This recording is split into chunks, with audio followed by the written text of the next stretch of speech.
Hello, hello, hello, everyone. Welcome to this global daily conversation about the COVID-19 crisis. My name is Sri Srinivasan, and I'm the Marshall Loeb Visiting Professor of Digital Innovation at Stony Brook School of Journalism in New York. I'm here in New York City. This is day number 50 of the lockdown, and this is my show number 50. We've been doing this for 50 straight days. That's an incredible set of days that have passed. It's hard to imagine that we would have had an opportunity to be locked down and be thinking about all the things that have happened in these 50 days around the world. And today we're going to have a global conversation about that by focusing on what's happening in India. And we have with us a terrific panel that you're going to meet in a few minutes. We have journalists from some of the leading publications in India who are going to share what is happening on the ground and also giving us a sense of India and how it's doing compared to everybody else. But our focus is going to be on the journalism and how journalism is affected there. This show is brought to you in partnership with Scroll.in, one of India's leading independent news, culture, and analysis websites.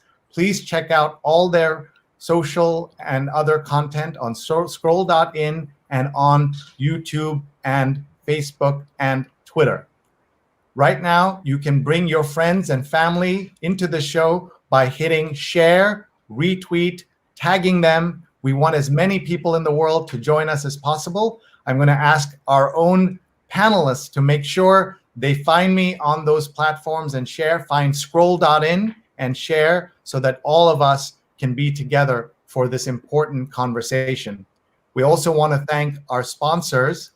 We are sponsored by Muckrack and the Muckrack Academy, introducing Muckrack's Fundamentals of Media Relations, a free, on-demand, 2-hour course and certification that you can do right now anywhere in the world. Please go to mrac.co/media, mrac.co/media if you want to take a screenshot or take a photo with your phone. Please do that right now. mrac.co/media from Muckrack Academy, a free Fundamentals of Media Relations course and certification. We are also sponsored by Pajama Program. For every $10 donation made, Pajama Program will deliver a new pair of pajamas and a book to support a child of an essential worker. Please donate today at bit.ly/pajama1, bit.ly/pajama1, and donate today. This ad was paid for by a third-party donor who wanted to remain anonymous and support an excellent charity. And you too can do that. Here are our sponsorship rates. They're very inexpensive. Please email me, sree@sree.net, sree@sree.net. I'm very grateful to our producers who make this show possible. Rose Horowitz, tweeting at RoseHorowitz31, and Vandana Menon, Vandana_Menon. Also, big shout out to Karnika of Scroll.in. All right, we're ready to bring in our panelists. So please stand by as I bring them all on the screen. Hi, folks. We are joined by Anna, Aseem, and Mukunth, and we will also have other folks joining us. We're having some tech issues, but we're glad that you're all here. Aseem Chabbra, who's a writer, has written about Irfan Khan, the great Bollywood actor who passed away. He's written a book about him, and he will join us. He's here now, but he'll come back to join us in a little bit to talk about Irfan, the passing of Irfan, as well as the passing of Rishi Kapoor. Aseem, how are you doing? Where are you? We'll just have you say hello, and then we'll bring you back. I'm in Noida, right outside of New Delhi. I'm doing okay. It was a couple of very tough days, but it's been tough in any case for the last couple of months. But I'm all right. Okay, well, glad that you're with us. We're also joined by Arunabh.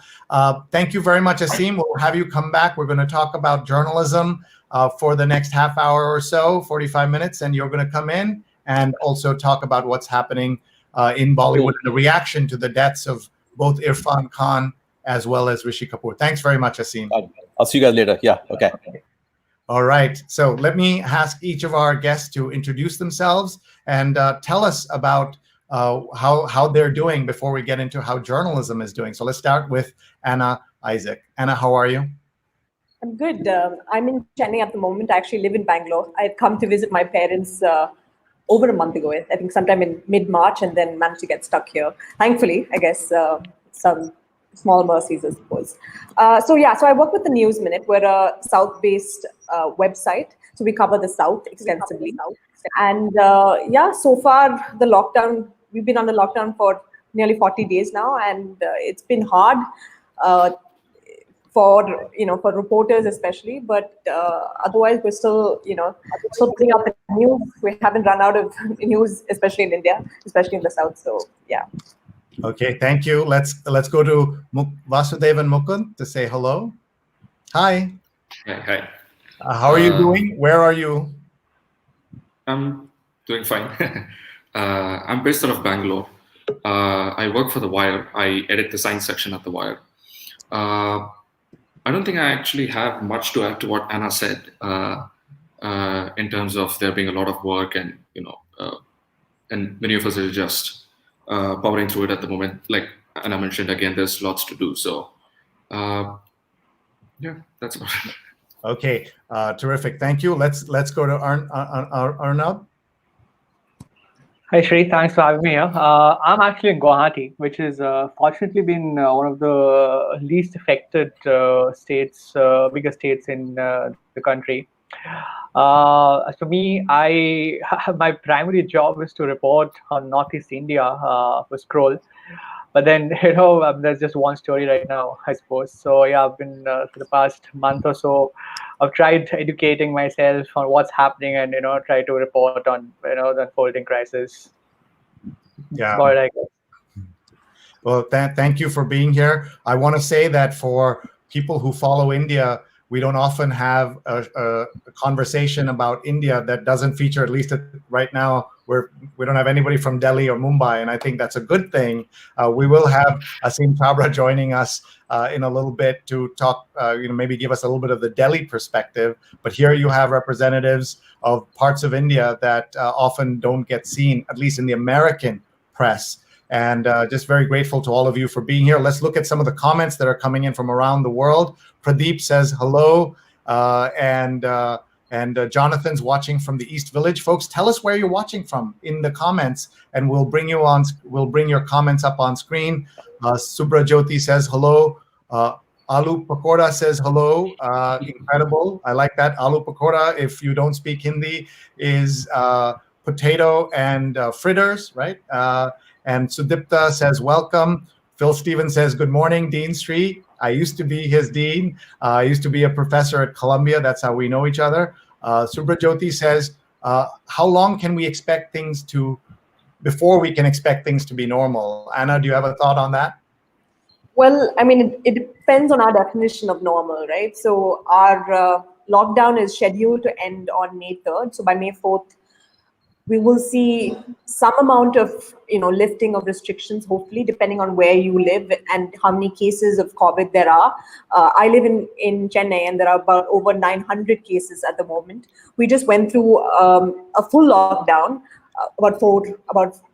this last week, essentially for 4 days, and I don't know if we could call it a success, because just before we went into that full lockdown, we saw people panic buying, so going out on the streets, going out of the markets. There's basically absolutely no social distancing or no physical distancing whatsoever. Then thereafter, once that full lockdown was gradually lifted, we once again saw yesterday a lot of people coming out of the streets. So the effects of those were kind of counterproductive. So I don't know where we're heading, but definitely in places that are considered hotspots, we will see a continuing of restrictions as I see it. Thank you. We're looking at some of the comments here. Verma says, welcome. Tanvi Gautam's watching in Singapore. Joe Apio is watching outside Atlanta, and he's correcting my pronunciation, Joe Apo. And he's also tagging his friends, folks. You can do that. Please go in on Facebook and on Twitter, YouTube, tag your friends so that they can be here and watch this live or later. Fast Flow is watching from Kashmir, And Verma says, please create a TV channel in Hindi. It's urgently needed. I'm going to ask Arunabh to respond to that. There are so many TV channels in India, so many in Hindi. What do you think is behind that? His comment. I think first of all, I make a request to please don't watch TV news, and please read the papers and subscribe to and read news websites like Scroll, News Minute, The Wire. I mean, any news website, any independent news website of your liking. I mean, why there are so many? I mean, as this is, I suppose, a long discussion. I mean, traditional forms of media, particularly papers, unlike the West, have continued to thrive in India for a variety of reasons. But I think this pandemic will probably, in a lot of ways, also change the media scape in the country. Realize that advertiser-funded models probably, people start to realize the limitations of advertiser-funded models. So I think this is the time to support good journalism, good independent journalism, and don't watch TV. Watch the papers, read the news websites. Yeah, we don't need any more TV channels. We all live in that noise. I understand that.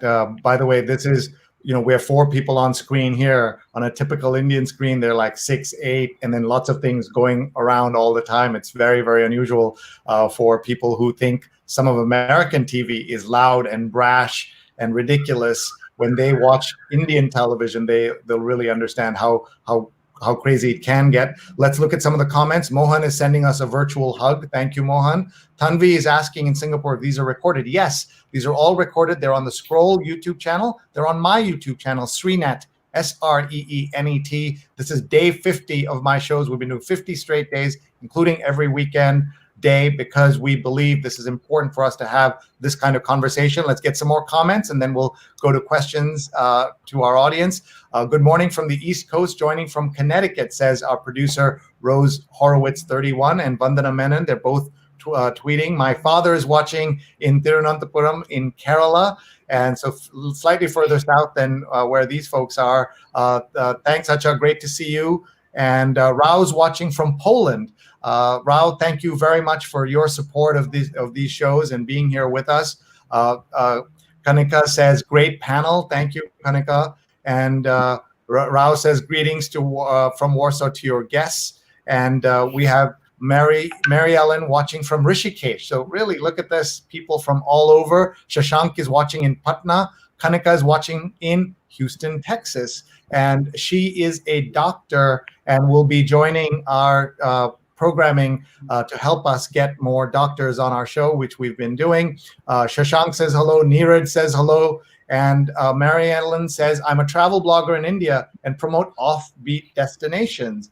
I would love to connect with you. Please email me, sri@sri.net. We'd love to connect with all of you. Vipul says hi from India. Mahesh from Mumbai. Joseph from Bangalore. So let's go to our friend Mukunth, Vasudevan Mukunth, to hear where you see journalism and how it's doing right now. And how would you grade Indian journalism at the moment in these last 2 months, say, of coverage of the story? You've given me the most difficult question. How journalists have done, how would you grade Indian journalism? Well, actually, that's a very difficult question to answer because, when you say Indian journalism, for example, when you say Indian languages, there are so many of them. That's a very easy sort of parallel to draw because, the mainstream English press has been doing okay, I guess. But even then, to paint it all with the same brush, that's very difficult because there are also, at a time like this, very different sort of stories to cover. And I think, for example, that, many social and political issues are being covered well by, some specific publications. Some others are, addressing different aspects of this. And in fact, if I had to pick out one where I could say that, there is some sort of a shortfall or, where I think that we're not doing enough, is in terms of the science itself.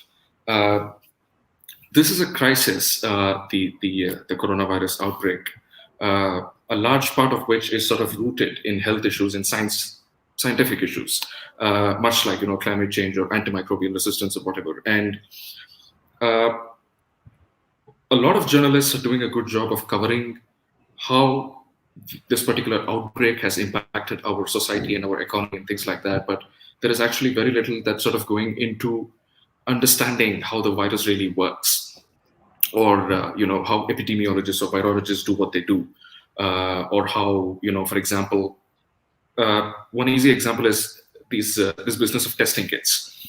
Right now, there's a lot of controversy about whether or not the Indian Council of Medical Research procured these serological or antibody-based testing kits, at inflated prices. And there was also a lot of controversy about how these tests are not very accurate. But the thing is, whenever you're in a crisis like this and somebody is rapidly developing kits, testing kits or ventilators or anything like that, there is always going to be a sort of heightened error rate. These tests always, they were never 100% perfect. Every test is error prone. There are false positives, false negatives, and all sorts of things. But the thing is, in this sort of rush to make sure that everything is covered and to just basically to keep everyone up to date, sort of most of what is being elided, at least among organizations that are taking the trouble and the pain to cover as much as they can, is the science itself. So there, I would say, is a significant sort of that's a significant blind spot.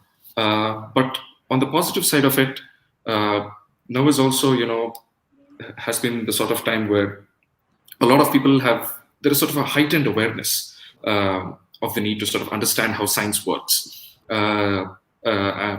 We've been seeing this at The Wire, but I don't know what people in other organizations, wherein there is a sort of a demand and engagement with science stories has increased. So we're sort of using this as an opportunity to push out these stories. But the thing is, we're also hoping that once this pandemic sort of ends and the crisis sort of lightens or ends, in the aftermath, this sort of appreciation for science will continue, especially among journalists. So that is how I think I would put this. But apart from that, grading, no, I don't want to attempt anything like that.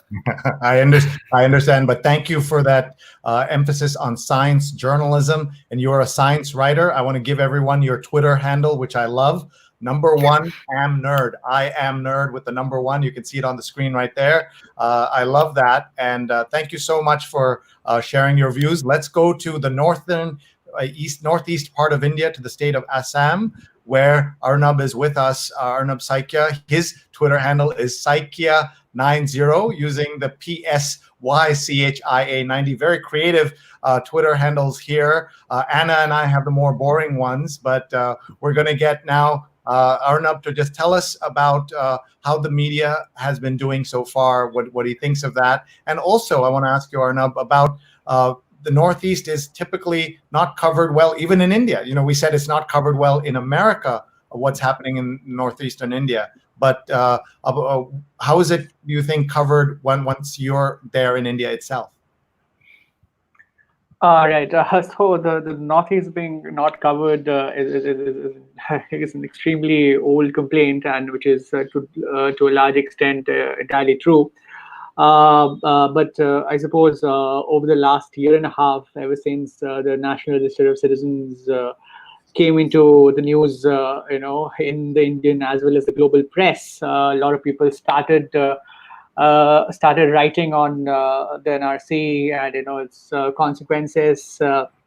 So I think that's one thing. That kind of, in a lot of ways, put Assam at least on this, the global map, at least vis-a-vis coverage. I think a lot of American publications wrote about Assam at that point. It's probably the first time in 100 years that they wrote about the state.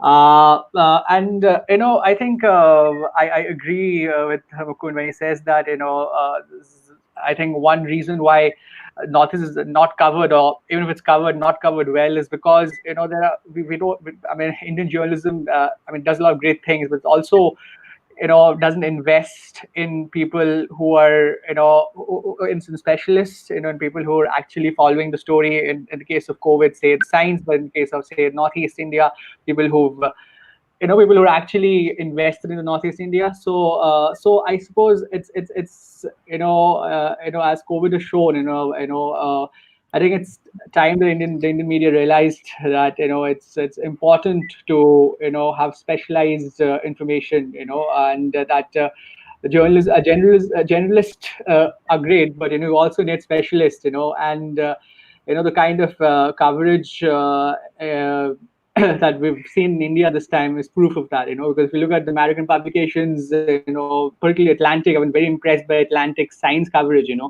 We are unfortunately nowhere near that, in terms of how the virus works and, and how different people react to the virus. I suppose that's again boils down to specialized knowledge. So I think that's something that I think Indian editors, should take a look. I mean, should learn from and probably invest more in, science journalists and people who can actually write about science authoritatively. No, thank you. And a shout out there to the Atlantic. So we should give a shout out to our friend Swati Sharma, who is the managing editor of the Atlantic and does a fantastic job, as you just acknowledged. Please follow our great speakers. Today we have Saikia90 at Saikia90. Arunabh Saikia is his name. His spelling is Saikia, but his Twitter handle is Saikia with a PSY. We're also with at 1amnerd on Twitter and Scroll_in. I'm Sree, SREE on Twitter. Let's go to Anna_Isaac. Anna, you and I need to work on our Twitter handles and get them more creative.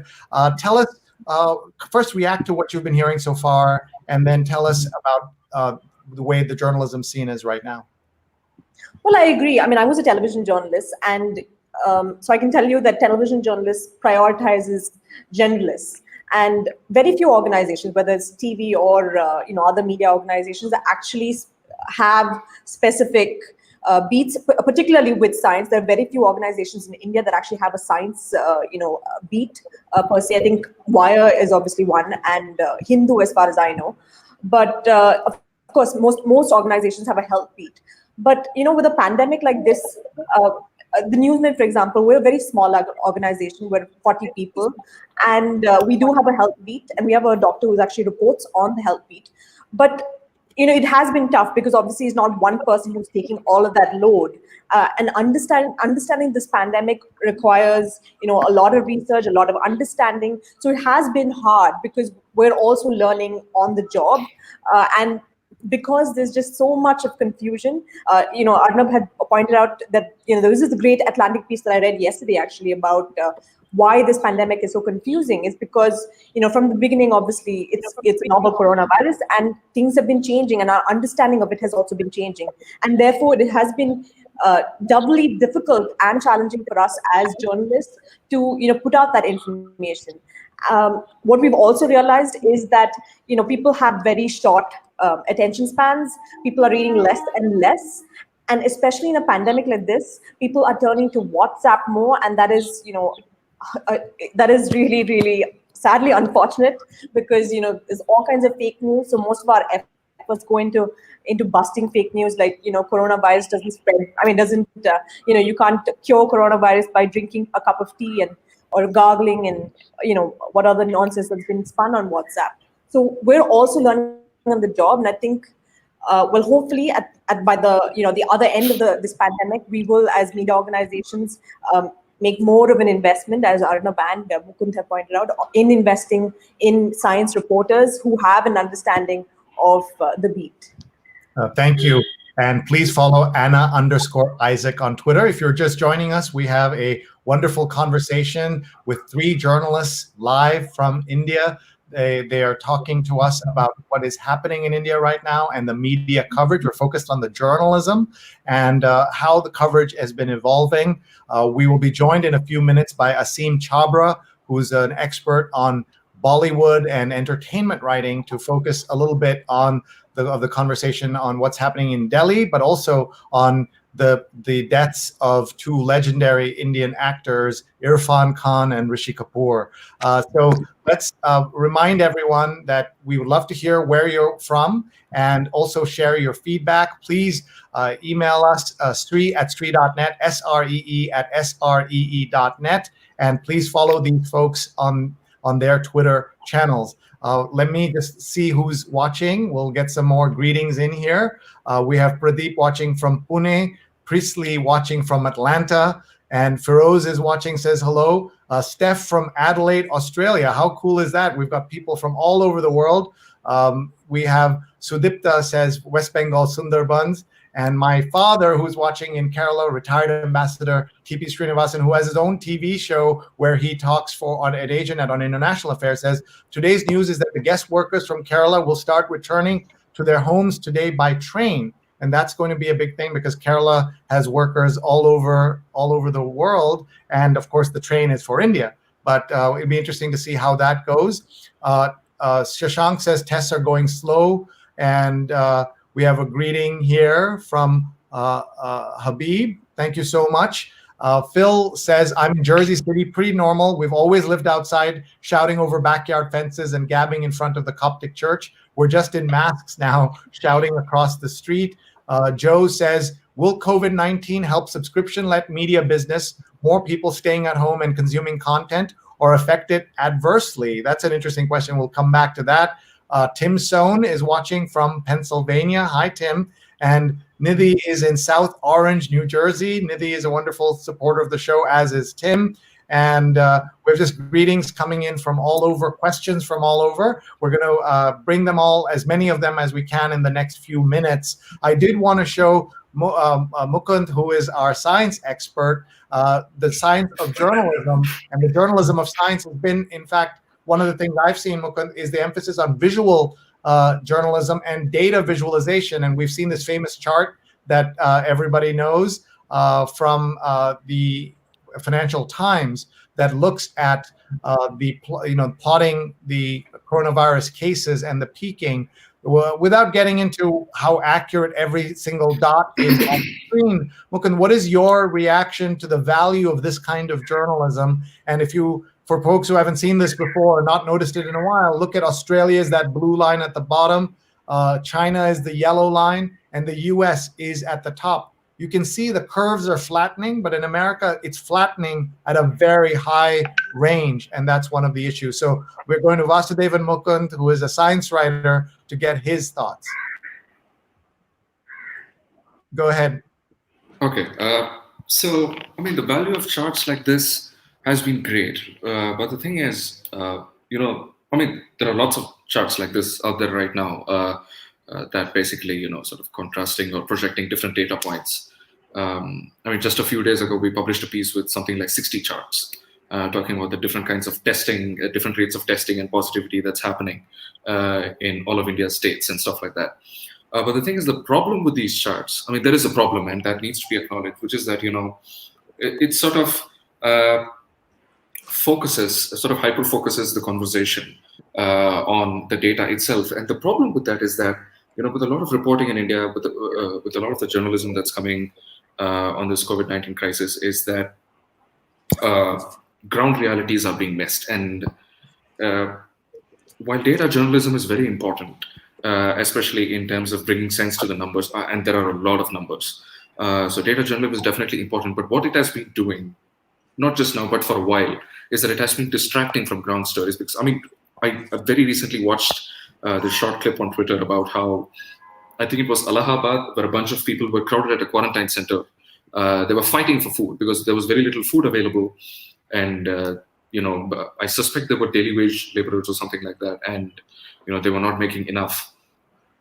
And they were fighting for food. And this is something that the data does not capture. So I think there is a lot being said about the value and the virtues of data journalism and visualization, but I don't think there is much being said at all. But definitely needs to be that data cannot ever tell the full picture, especially in a country like India, wherein, this is something that we've seen very recently with the implementation of the Aadhaar program as well, which is that even if your success rate with something is as high as 99%, 1% of India's population is still millions of people. And this is something that I've not thus far seen data stories capture. It's very good to address the big numbers, the big picture. But I think what they've done, they've been effectively counterproductive during this particular crisis in terms of distracting from the ground stories.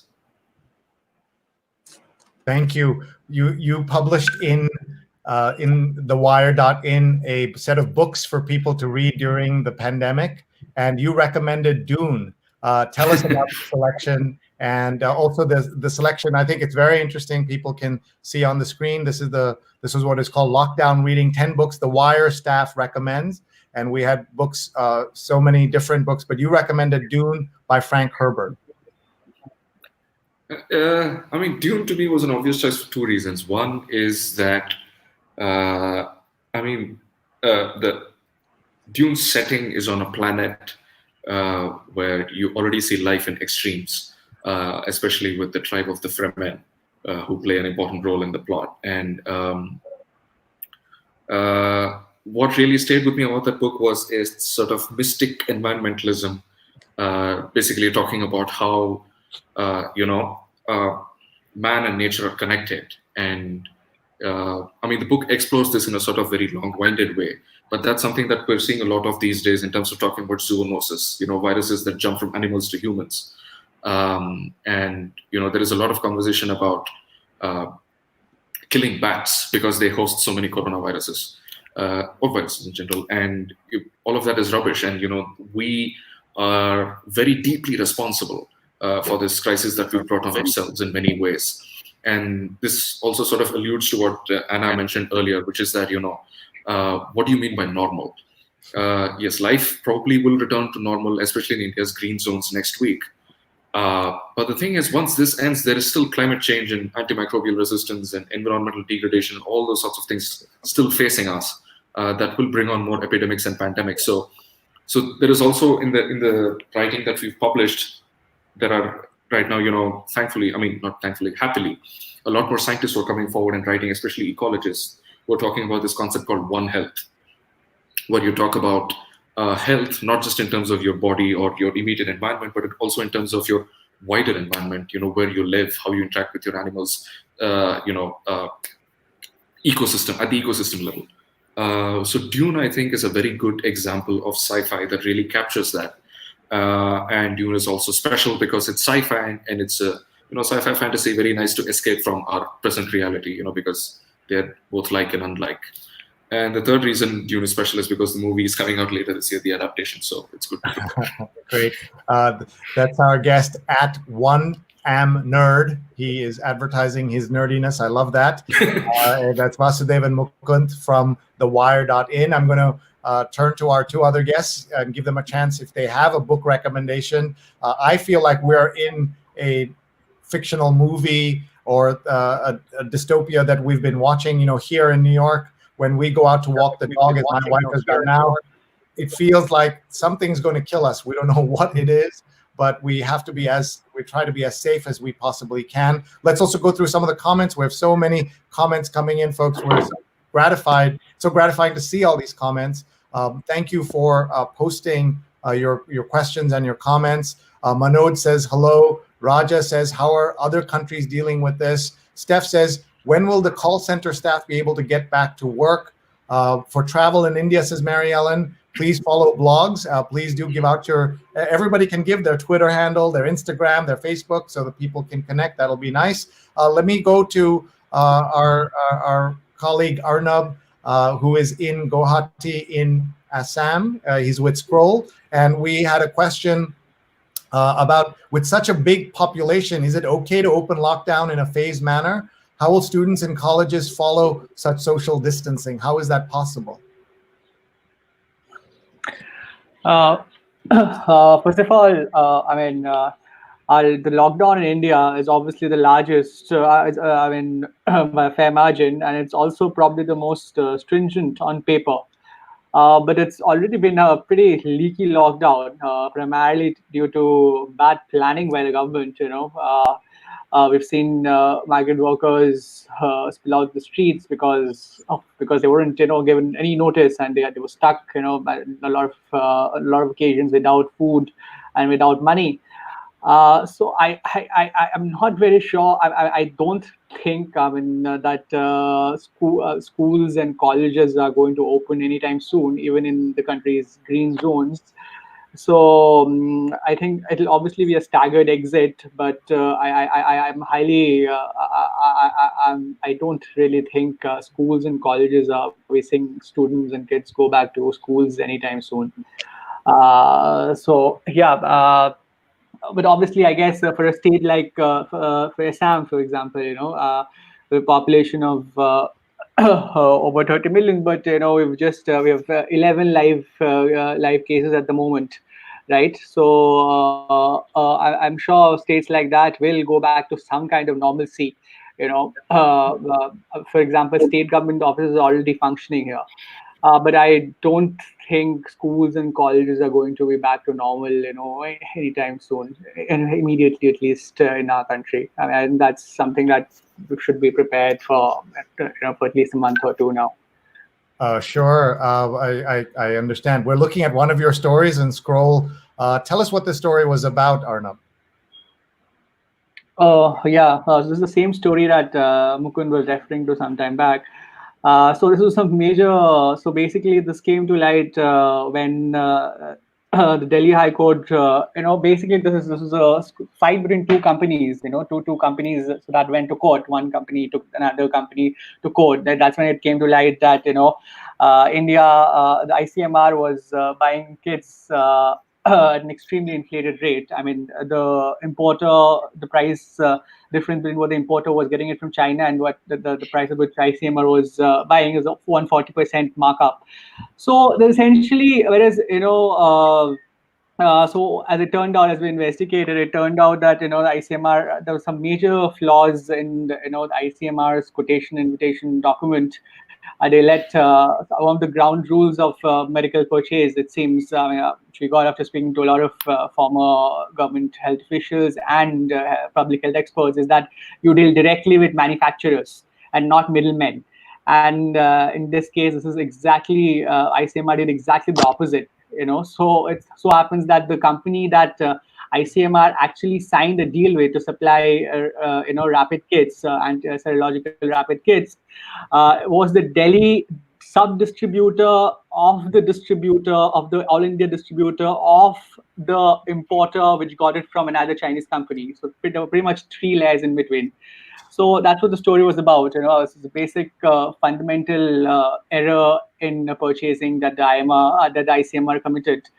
And the ICMR came out with a statement saying that we haven't spent any taxpayers' money, but it inspires me a little confidence when the organization leading the charge against ICMR, leading charge against COVID-19, does panic purchases like these.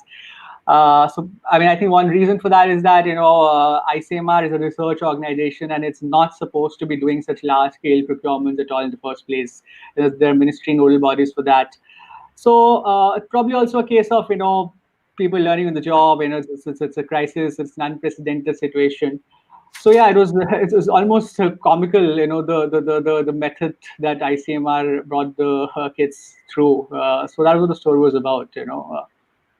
Great. Thank you for that. We want to bring in from Scroll, Karnika, who runs their social media and other digital efforts, to answer this question. Joseph Sebastian asks, will COVID-19 help subscription-led media because with more people staying home? So hi, Karnika. Thank you for your help in producing these stories and getting our audience truly global in the work we're doing. Please answer this question. Hi, thanks for having me, even if it's just for a second. You mentioned in the beginning how we don't have any Delhi or Bombay journalists, which is like amazing. So sorry for ruining that. And secondly, another thing is that we do not have any of the mainstream media. We have 3 organizations which are relatively tiny but doing some of the best work that is being produced in the country right now. Moving on to the subscription model, like Scroll obviously has a subscription model, and we have seen like a good jump in number of people who are now signing up for subscriptions. One of the reasons I feel is that because now there's so much, like Anna also mentioned, there's so much like fake news going around, there's so much paranoia, and often we see especially on television channels, I mean, maybe for TRP, but they do end up, giving a lot of airtime to these. And we saw that in India also in the beginning, instead of experts and scientists, we had a lot more of religious gurus talking on air.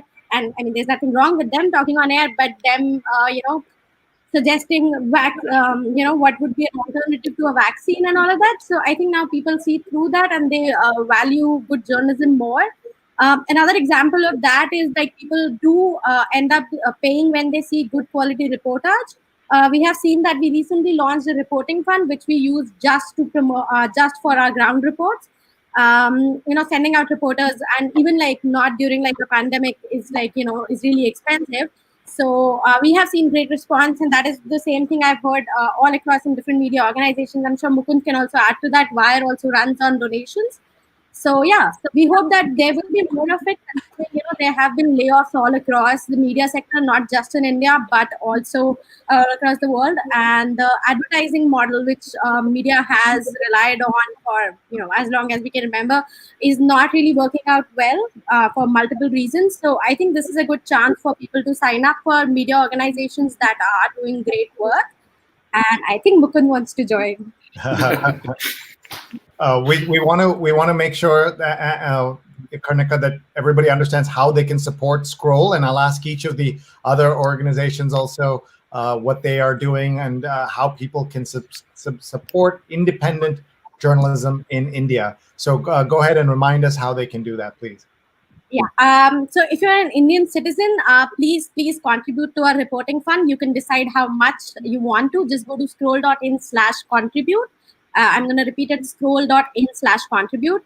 And if you are not an Indian citizen, you can sign up for our subscription. It's called Scroll Plus. It's right there on top, on the left and right side of this, when you go to our website. The URL is scroll.in/subscribe. And what do they get if you subscribe, Karnika? You get an ad-free website, and there are a bunch of these perks and all of that. We curate some experiences for you. So when you subscribe, there will be an option to check out the Plus, and when you go there, there's like a bunch of cool things there for you. When there's some, great suggestions from like different authors, and it's just a lot of cool things basically, which keep changing. So that is why there's no point just like giving one or two examples. I understand. Thank you very much, Karnika. We'll see you again, and please follow Scroll_in on Twitter and connect with them on Twitter, on YouTube, on Facebook. This is a great opportunity for conversations in all those platforms. Thank you very much, Karnika. Thanks for having me. Okay, let me go to Anna Isaac, who's been waiting patiently. Anna, are there ways in which people can support your news organization? Well, definitely. The newsroom actually is going to come up with the membership model, probably rolling it out early next week. So you just have to keep track of it. So we actually have two membership models, one for people in India. So by membership model, we don't mean that we're going to go behind a paywall. The newsroom will be free for everyone. But obviously, we will need reader support. People who believe in our journalism, they can become a member. By membership, you will obviously have, a few perks like a light scroll, you'll have a curated newsletter. There'll be some other benefits as well. There's also going to be a membership model for NRIs sitting in the US or the UK. So that's going to come out, I think, in a few weeks from now. But people who live in India, they can join our membership program, which will be launched early next week. So you can stay tuned. Wow, that's very timely. Breaking news here from Anna Isaac. This is the website. So where should they go to learn about this? What is the URL they should be looking at? So it's thenewsminute.com. We'll also put out stuff about our membership program on Twitter, on Facebook, and obviously on our website as well. Okay, so everyone should follow Anna_Isaac to get updates on this. So thank you very much, Anna. So as we're kind of wrapping up this part of our conversation, we're going to bring in our friend Aseem Chabbra to look more at what's happening in Bollywood and what's happening with the passing of Irfan Khan and Rishi Kapoor in a few minutes. Let's ask Arunabh, what is it like to work at an independent publication in India? What does that mean versus being at one of the bigger publications, the more traditional news or newspaper or television outlets? And everyone who's watching, please connect with us. Please share this conversation. Tag your friends. We have such an awesome group of folks. We're very grateful that they've spent time with us. We have lots of questions coming in as well, and we'll get to some of them as much as we can. Please tag your friends. Please hit share. Please hit retweet. They can watch the recordings on Facebook, on Twitter, on YouTube. The best way to keep track of my programming is youtube.com/Sreenet, SREENET, and follow me on Twitter @Sree. So Arunabh, first of all, I just want to say that you have, at least in the way the name is said, when somebody I said, when I'm talking to Arunabh, they thought there was somebody who is my more famous country cousin, who also happens to come from Assam.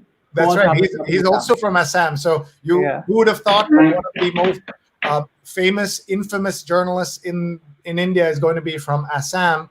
For those of you who don't know, he makes the way he does television is makes Fox News, which we criticize in America a lot because of the way it covers journalism, the way it covers the news. He makes it look like absolutely world-class, serious reportage instead of the sometimes clown show that it is. This is the good Arunabh that we have with us. The spelling is different, right?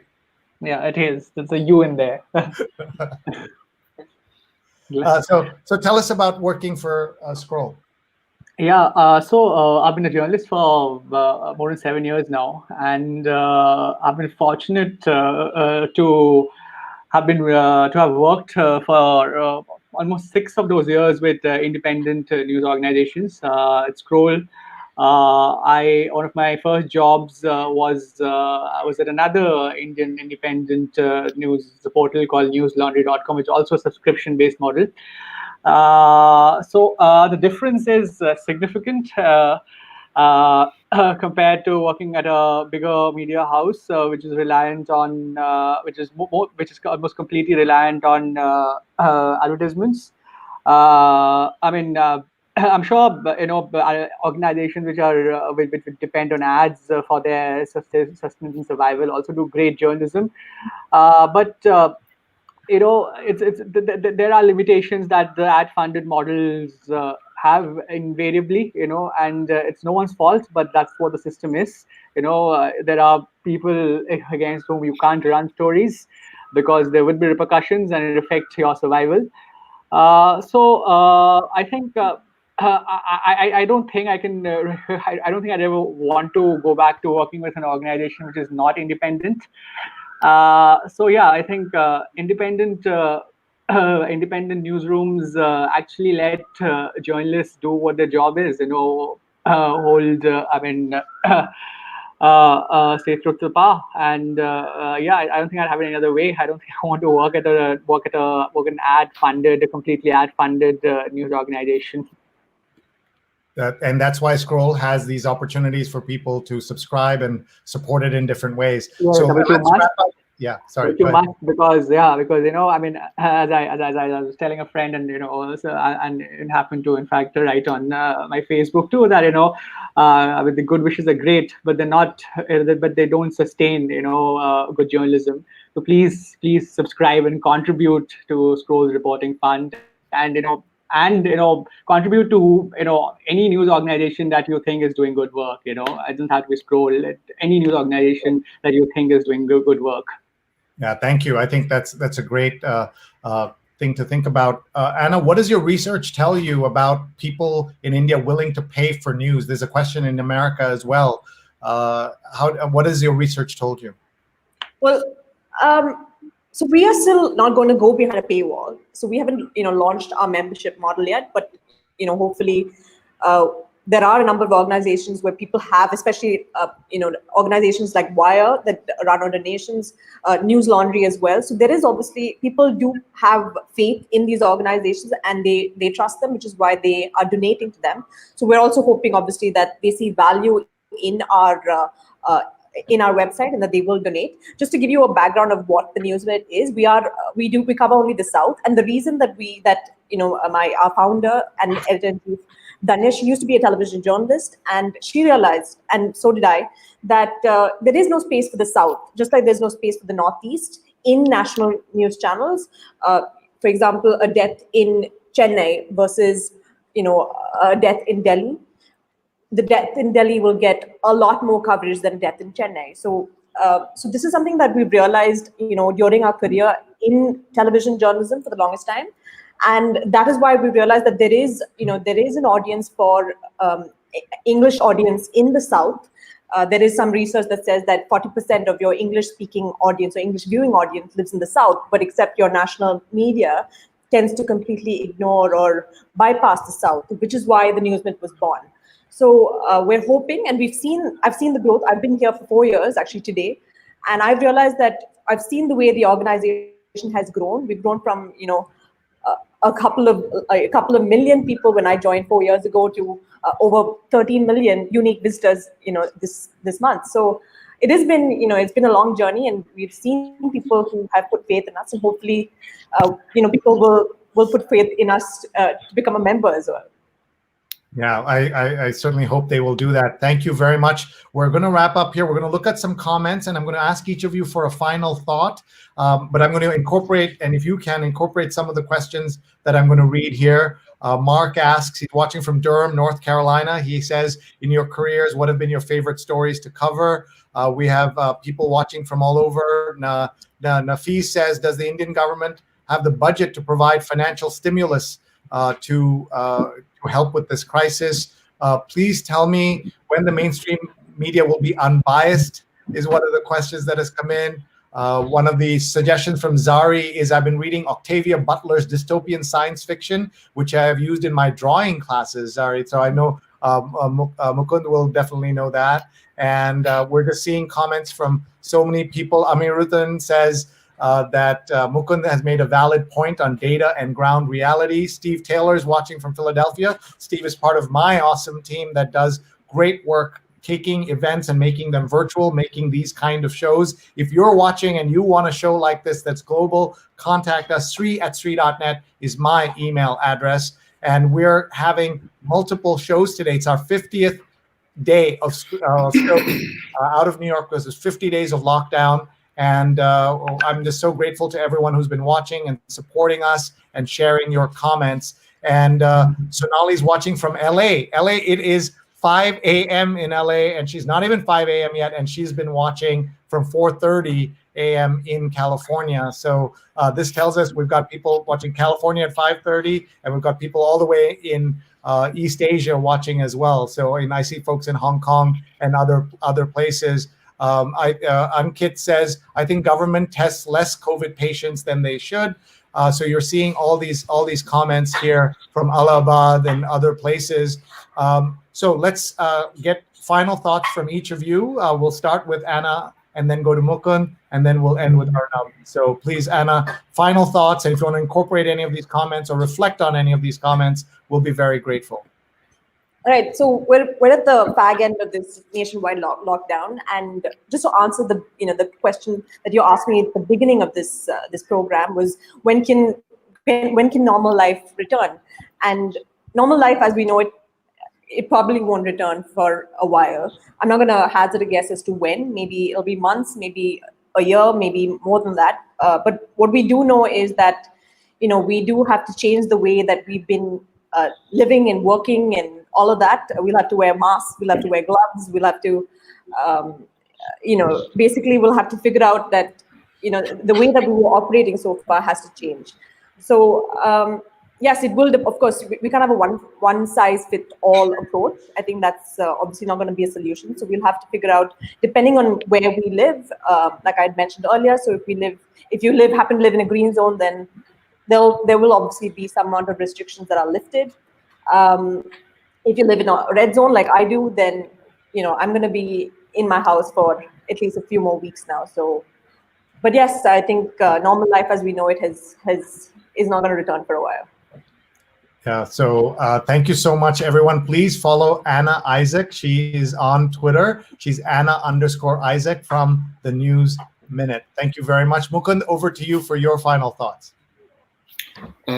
So I want to start by just responding to one of the viewers' questions that, what were your favorite stories that you covered in your career, which is, well, I mean, when I started out, I was quite pissed off that there wasn't much going on in terms of the science coverage in India. So my favorite stories to write in the last 8 years I've been a journalist are stories that wherein I really wanted to make a strong point about a lot of knowledge being out there in the world that evidently seems as if, I mean, it's of no immediate benefit or use.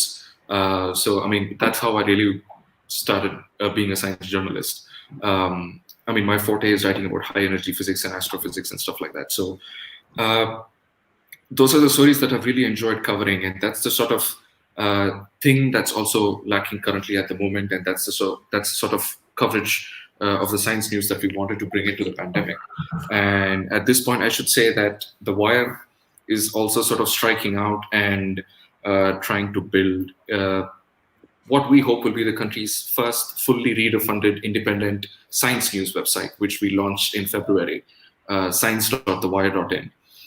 So that's just completely science stories. And we really want to put something together that's like the Scientific American of India. And you can support that by donating at thewire.in/support. So this is really a plea for us to continue, for us to sort of, like Sri's showing you on screen, to basically go after stories that we haven't seen many others cover in India at the moment, even at a time like this, I would say. So you can donate at thewire.in/support, and this is a website that's completely about science news. I mean, right, the timing of our launch sort of coincided with this particular outbreak, but as we go ahead, we would like to sort of more and more focus on two particular areas, which is that sort of science and society, basically talking about the sociology and philosophy of science, some history also, and talking about pure research, stuff that we're finding out, but we're probably not talking about because we think that it's of no use to us. Well, thank you so much. And we encourage everyone to go to thewire.in and donate and support the first science website in India that will be fully reader funded. And we wish you the very best. Thank you so much, Mukunth, for being with us. A final thought now from Arunabh in Guwahati in Assam. Many people, I should tell you, Arunabh, watching are probably seeing for the first time a live shot from Assam. What does that tell us about how India is covered? As we heard from Anna, Delhi and Mumbai get the bulk of the attention, then a little bit in Bangalore, Chennai, then Kerala. Now there's a lot of news because they've done pretty well, and the Northeast is ignored in such dramatic ways. So if you're watching, here is somebody who is live from Guwahati in Assam. Yeah, I think I'll kind of end with what Mukund had begun with, about a lot of news stories at the moment, not really digging deep enough, just because not necessarily because of bad intentions, but it's because of the daily news cycle. So I think as we ease out of a lockdown, I think journalism will become more imperative, because I mean, to scrutinize the numbers that have been put out by the government, that has been put out by the government, to look at different metrics, and particularly there's going to be huge movement of migrants, right, in a couple of days. So I think India needs journalists, critical journalism more than ever right now. And I'd request all of you watching here to support good journalism, support independent media, so that the stories come out, because there's a lot to report on in the coming days. The lockdown may ease, but then there's going to be a lot of movement of people. People are going to travel thousands of kilometers in some cases to go back to their homes, and there's a lot of stories, so and those stories need to be told.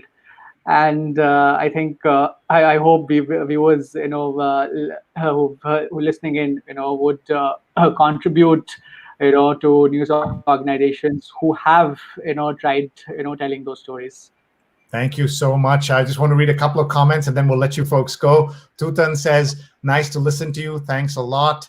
And then Tutan also says, Agartala is always ignored. And you can have, 50 cities in India with large populations that are unfortunately ignored. Kushagra is watching from Delhi. What about May 3rd? We've been talking about there's so much going on. Here's somebody from Mumbai also watching. We're very grateful to everyone for being here. Break Time is watching from Punjab. We even have someone watching from Guwahati. Jadid Ahmed is watching from Guwahati in Assam.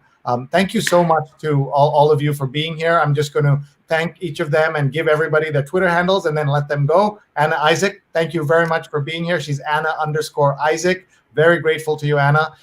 We also have Vasudevan Mukunth with us, who is with The Wire. Thank you very much. He is at #1 am nerd. I am nerd. I like that. Anna Isaac is from the News Minute, and Vasudevan Mukunth is from The Wire, and joining us from the Scroll is Arunabh Saikia, who is Saikia90, spelled PSYCHIA. Thank you very much to the three of you. We're going to continue our conversation now with Aseem Chabbra. I just want him to say hello to you folks again. Aseem, say hi. How are you doing in Delhi? I'm doing good. I'm doing good. What did you think of their conversation? We'll let them go, but we'll just let you say hello to them. Hi, guys. Sorry, we haven't met before, but I thought it was fascinating. I was listening to the last 15 minutes. It was fascinating. Okay. So, thank you very much. You. Bye, Anna. Bye, Mukund. And bye, Arnab. Okay. So let's talk to our friend Aseem Chabbra. Let's just reset here for a minute, tell you what we're doing, what's going on. This is the show that you just watched.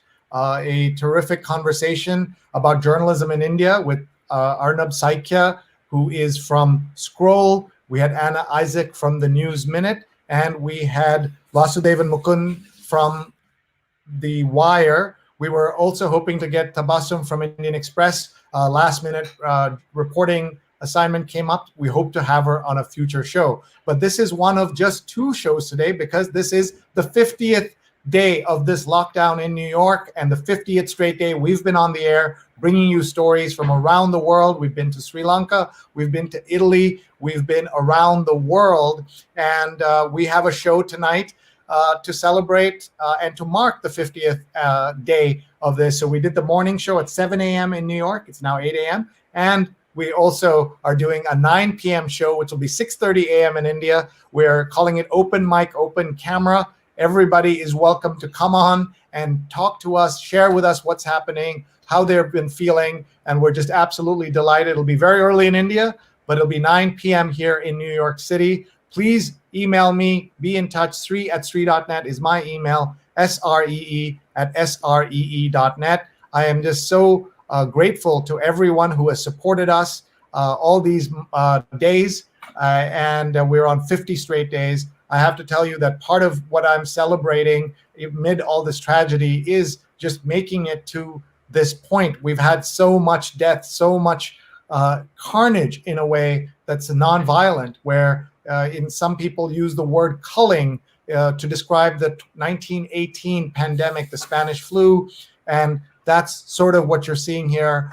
So many important people in our lives have just left us, and with not even a chance to say goodbye. And it's been very, very sad. You can hear it's 8 a.m. in our apartment in New York. That means breakfast is being prepared. Kids are getting ready to go to school on Zoom. When we started the show, we thought it'd be a few days, maybe a couple of weeks. It's been 50 straight days. And we want to thank all of you for watching. Please email us, give us your feedback. We have a very important conversation that's coming up right now with my friend Aseem Chabbra, my dear friend Aseem. It's so good to see you, Aseem. I love your shirt. Thank you. And you're looking good. And I hope you've shared this on Twitter and Facebook. I hope you've done that, Aseem. If not, I have. Yes. Okay, good. So let's get right to it. We should tell you why we brought you in separately. Those journalists are mostly covering the news. You're covering entertainment news. You're covering movies. You're a film curator, a festival director. You're doing so much interesting work. You've been writing film criticism and columns for years, and you've written multiple books about some of India's biggest movie stars. And we want to tell you that we wanted to have you here because you wrote a book about Irfan Khan, who just sadly passed away. And then Rishi Kapoor passed away, and you wrote about a member of his family in Shashi Kapoor. And this book, The Householder, The Star by Aseem Chabbra. So proud of this book, Aseem, and what you did with this.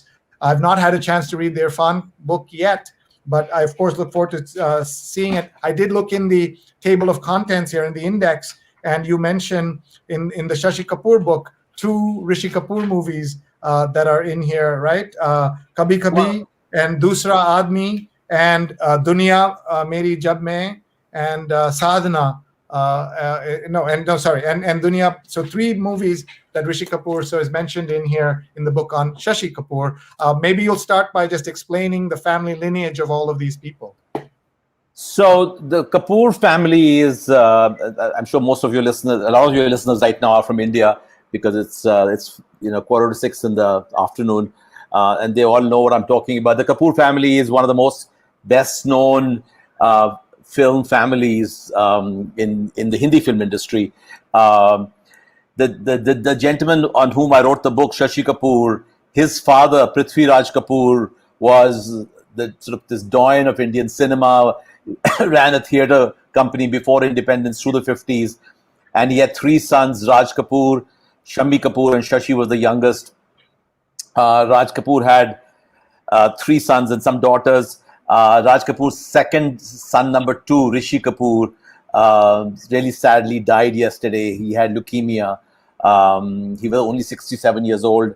He had come to New York for treatment in 2018, and through 2019 he was in New York for a while. And we thought he was getting better, but then there were reports a few days ago that he'd been admitted to the hospital. So Rishi Kapoor actually, after his father Raj Kapoor, who's of course passed away many years ago, and Shashi Kapoor, who passed away, his uncle passed away a couple of years ago, Rishi Kapoor actually was the best known actor from that family. He became a big star, very likable, did a lot of romantic roles, a lot of songs, very charming looking guy, very good looking. Started off as a very young actor in his father's films actually, and then started acting in many other films also. So yeah, he was much loved, and unfortunately, so sadly he died. Let's get some of the comments that are coming in. People are watching. Folks were talking about the Bollywood film industry, and they lost 2 incredible, well-known actors, Irfan Khan, and also lost Rishi Kapoor. Kushagra has a question. How much is the film industry losing in all of this? Well, I mean, losing in the sense of talent. First of all, the film industry is losing in any case, because that's global. There's no television, there's no films being shot in Hollywood or anywhere else in the world. The film industry is losing economically, and there's all this debate going on whether films should be released on video on demand. But the loss of both Irfan and Rishi, Irfan more so because Irfan was only 53, and he had many years of struggle through the 1990s. He struggled a lot because he was getting only television work, and it was only toward the end of 1990s, in 2000, 2001, he got his... And his career took off after a while really well in India, doing some really strong negative villain roles, and then he started doing some very beautiful tragic roles. He often played like this everyman, kind of a character. He acted in some very well-known Indian films like The Namesake, based on Jhumpa Lahiri's novel, which was directed by Menon, and The Lunchbox, which also did very well in the West. And then he was very lucky that he got work in Slumdog Millionaire in 2008, which led to him getting an agent and a manager in Hollywood. And then he ended up acting in some A-list Hollywood projects, The Amazing Spider-Man, Jurassic World, Life of Pi. Irfan's career was it had taken off some time back, but it was still taking off, and there was a lot of promise in Irfan's case.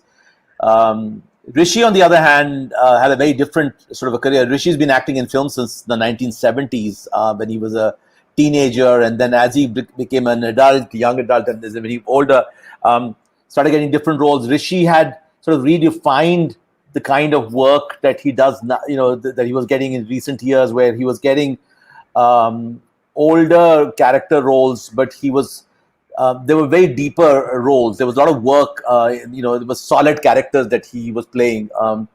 And in a way, he sort of charted out this. I mean, Amitabh Bachchan is also doing the same. Also, Amitabh Bachchan is in his 70s and also getting roles, older men, and you know, you have filmmakers who are writing those kind of roles for Amitabh, and they were writing those kind of roles for Rishi. So it's a loss. It's a tragedy, first of all, because they were just, you know, we love actors. We love, you know, they become our personal friends. We go to movie theaters. Unfortunately, we can't go to movie theaters these days. But we go to movie theaters because we want to be entertained, we want to be connected, and we emotionally connect with the roles these actors play. They are like our friends. We visit them on Netflix, and we watch their, you know, in Indian films, you watch songs on YouTube. And both Rishi and Irfan had been unwell for 2 years, but still, you know, it's very tragic when they suddenly die.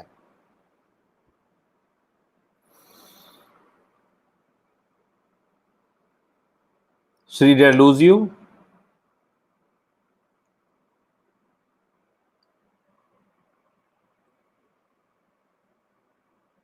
Hello? Hi, Aseem. Sorry, we were having some tech difficulties. That's okay. I thought I talked too long and you shut me up.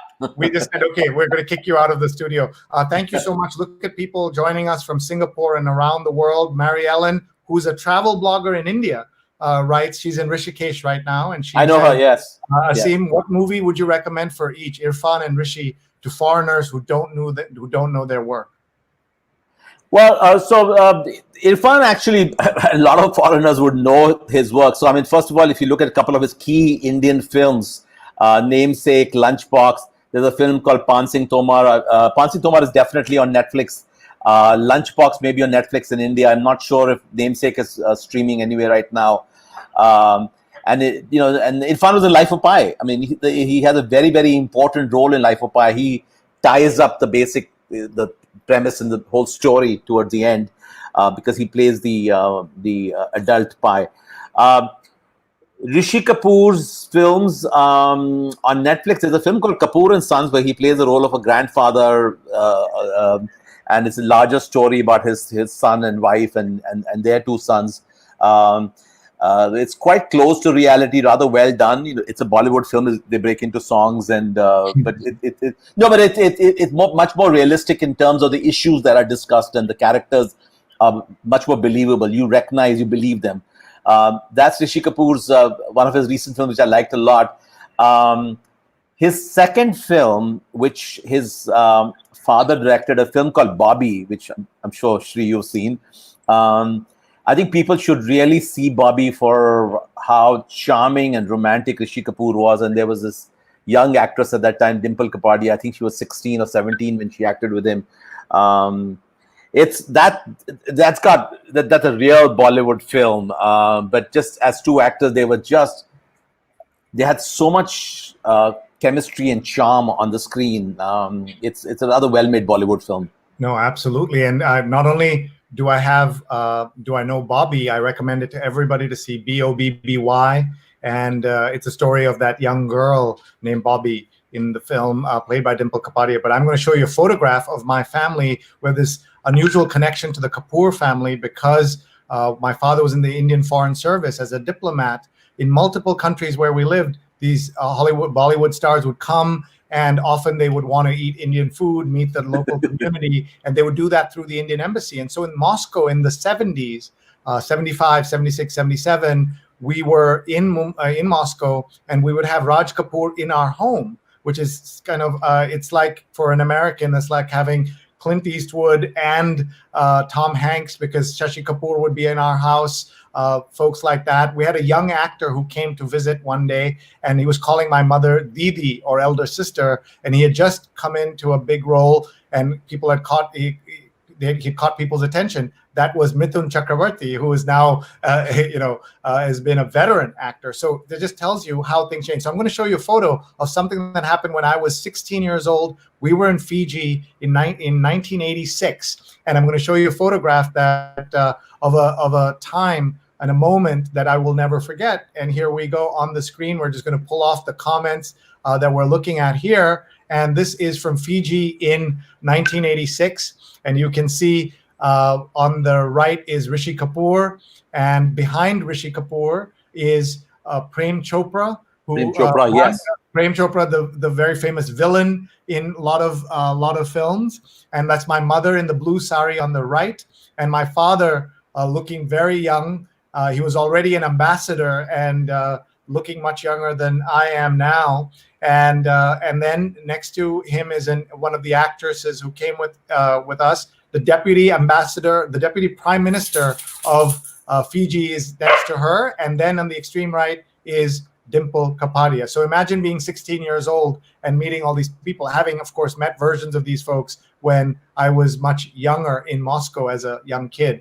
Reflect on that photograph for a minute about what it says about the world, that in Fiji there was so much interest, and also Rishi's love of life, right? Look how he's dressed and look how he's looking right at us. Well, first of all, Shri, I'm just so delighted to see your parents. They're looking so young, and it's just wonderful to see them.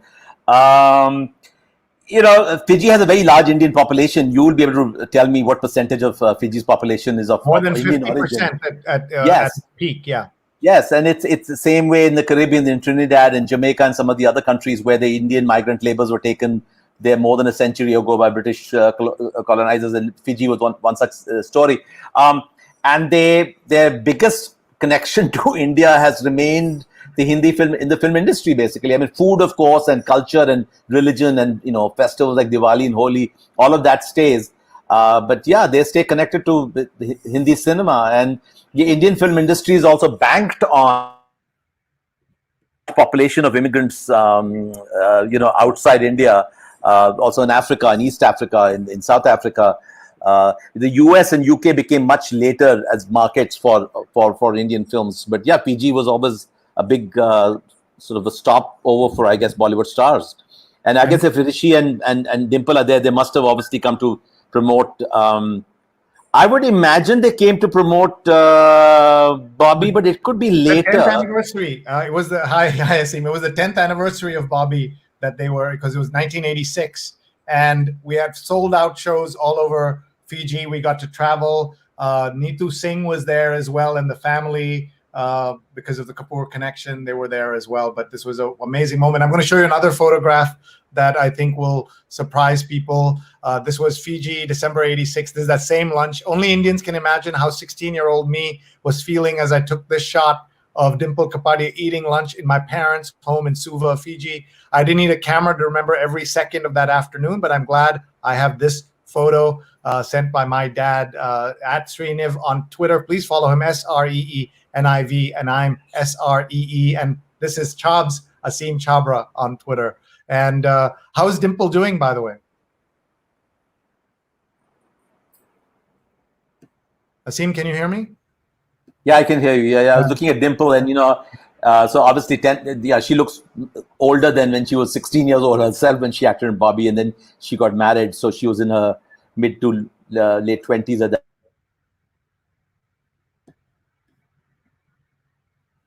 I may Christopher Nolan film. Can you hear me? Yeah, go ahead. Please say that again about Christopher Nolan. Dimple has played a small role in the new Christopher Nolan film Tenet. I don't know when it'll be released, whether it'll be released in theaters or online. We don't know that yet. But yeah, Dimple has acted with Christopher Nolan. Okay, folks, if you're just joining me, we have another 10 minutes or so with Aseem Chabbra, terrific writer, journalist, film curator, film director. We're going to talk about the New York India Film Festival that he curates and that's been postponed. He's the author of multiple books, including a book about his uncle, Shashi Kapoor, not his uncle, about Rishi Kapoor's uncle, Shashi Kapoor, by Aseem Chabbra. This is the book that I have in my hand, but he's written other books about Priyanka Chopra and about Irfan Khan, who also passed away. It happened within a day of each other, right? Irfan passing and Rishi passing. I think for the Bollywood industry, which was already reeling from all these things happening in India, this must have been quite a shock. It came, and Irfan lost his mother a few days before. I think she died about 3 days before his death. So she died early this week, and then Irfan died on Wednesday. Today's Friday, yes. So So yeah, Irfan's mother passed away in Jaipur, and obviously, he could not go to Jaipur because of the lockdown, but also I think Irfan's condition was obviously not good. And then on Tuesday, there were reports that he was admitted to the ICU. He had a very rare cancer, neuroendocrine tumor, which hardly anybody had heard of until Irfan announced exactly 2 years ago in the spring of 2018. And then he went to London for treatment. He was in London for practically 6, 8, 9 months in 2018, then came back to India, acted in a film called Angrezi Medium. He shot a film early 2019, which is now available on, I think it's available on Amazon Prime. Say it again, the title. Say the title again. It's called Angrezi Medium, English Medium. It's a sequel, kind of a sequel to a film of his that came out about 2-3 years ago called Hindi Medium, which was his biggest hit. Unfortunately, Angrezi Medium was supposed to release in theaters March 20th or something, and it stayed in theaters only for a week, and then there was a complete lockdown and all the theaters shut down. So the film finally it's now available streaming online. People should see it for Irfan. It's not a great film, but his performance is just absolutely really winning, and it's his last performance. But there are far bigger and important roles he's acted in. He's performed. Thank you so much, Aseem. We're talking to Aseem Chabbra, film critic, film writer, film curator, and film expert. And we're just so grateful that you're with us, Aseem. I'm so happy to see you, partly because I've been talking to so many strangers over the last 50 days, but I'm also trying to fit in as many of my friends, even family, just to connect with them like this. And it means a lot. Let's look at both of their Twitter feeds. By the way, Aseem is terrific on Twitter, CHHABS on Twitter, Chabs on Twitter. Please follow him. For a while, at least, we used to say he's the only person in the world who has this Venn diagram. He's followed by both Amitabh Bachchan and Boy George. That combination does not exist on the planet except with this guy, Aseem Chabbra. Let's look at the Twitter feed of Rishi Kapoor for a minute. We're just going to pull that up here, and you can see it. First of all, his Twitter handle was unusual, CHINTS cap for Kapoor. So Chintz Kapoor, was that his nickname? Yeah, his nickname was Chintu. So every Kapoor, the kids, his older brother Randhir's nickname is Dabbu. So his name is Chintu, and people affectionately called him Chintu. So yeah, Chint's cap. Yeah, that's his nickname. Yeah.